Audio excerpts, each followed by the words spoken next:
দেশের দ্বিতীয় সর্বোচ্চ পর্বতশৃঙ্গ বান্দরবানের কেওক্রাডং সমুদ্র পৃষ্ঠ থেকে যার উচ্চতা ৩,২৫০ ফুট। আর এই দুর্গম পাহাড়ে আসার জন্য ইতিমধ্যে সীমান্ত সড়কের আওতায় পাকা সড়ক করে দিয়েছে বাংলাদেশ সেনাবাহিনী।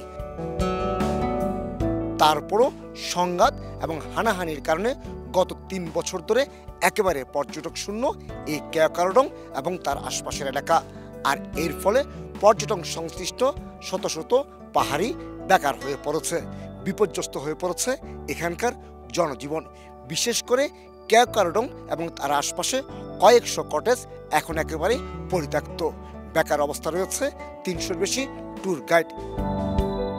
স্বাভাবিক সময়ে বান্দরবন থেকে প্রতিদিন ৩০০-র বেশি যাত্রীবাহী বাস পর্যটকদের নিয়ে আসতো এই কেওক্রাডং, কিন্তু কুকিচিরের সন্ত্রাস, হুমকি এবং লাগাতার হামলার মুখে এই পর্যটক শূন্য হয়ে পড়েছে পুরো এলাকা। আর এর ফলে পাহাড়িতে যে দোকানপাটগুলো ছিল সেগুলোও বন্ধ হয়ে গেছে। তারা কাজ হারিয়ে কেউ দিনমজুর, কেউ বা বেকার জীবনযাপন করছে। বিপর্যস্ত অবস্থার এখানকার জনজীবন। মাইলের পর মাইল যেসব কটেজ রয়েছে সেগুলি এখন খা খা করছে।